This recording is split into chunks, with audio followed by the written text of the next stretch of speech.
for a person. So not that it's bad to embed links, but again, just if you're doing a whole list, I recommend this. And it has a ton of options to kind of jazz it up and make it more, I guess, interesting. Yeah. So you would just put in, so again, let's do,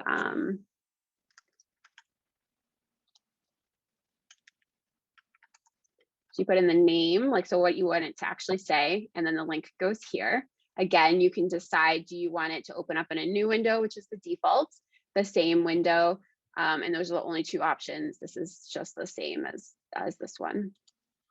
For proxy, this comes into play if you're linking specifically to library resources, and we can do also a training on how to do that if you think you'll be doing that a lot. Or, you know, if there are things you want to link to and you'd like me or one of my library GAs to handle the linking, we can totally do that as well. But the proxy just puts in that little bit of code that prompts the person clicking the link to log in with their MGB account so that they can get to the library stuff. So if you're just doing a regular link to any website that's not a library thing, you would just keep it on no. And then you can put in a brief description.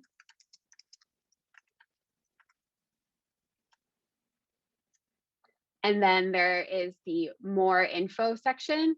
I tend to leave this blank, but if there is something else you'd like to add that for whatever reason you don't think fits in the description, you can add it here. And then you have, there are some options for displaying the description. So the default is to display that description right underneath the item title. A couple of these, so there's an option to hover over it and it will pop up.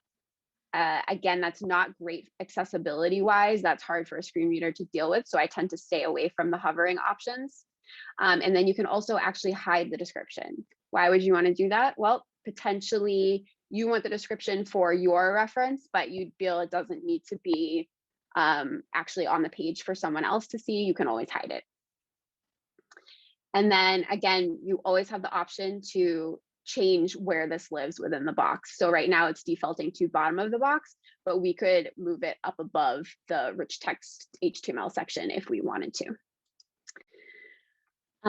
Also over here, so these resource icons again are a very library specific thing. These signal that it's the green open lock is this is available to anyone. The red closed lock is this is for MGB folks only. We're not really big on using these. If you feel like people might be confused, please feel free to use them. I just don't have any rules for when to or when not to use them because we're not big on them. And then you can also assign a thumbnail image. So what we do a lot is like if we're linking to a CDC page, we'll put the CDC logo here. And so it just puts a little picture next to the icon. So we can try that now actually.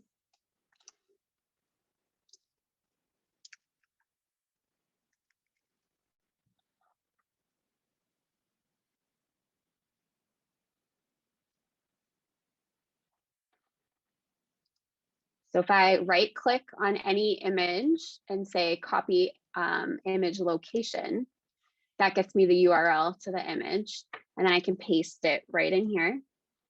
And then I usually do for width anything between 100 or 200. So let's do 150, and then it will automatically adjust the heights. And then whenever you're putting in images, it's a good idea to add alt text. Again, this is for screen readers. The screen reader will tell the person using it what the image is of. So let's say logo for MGH, IHP.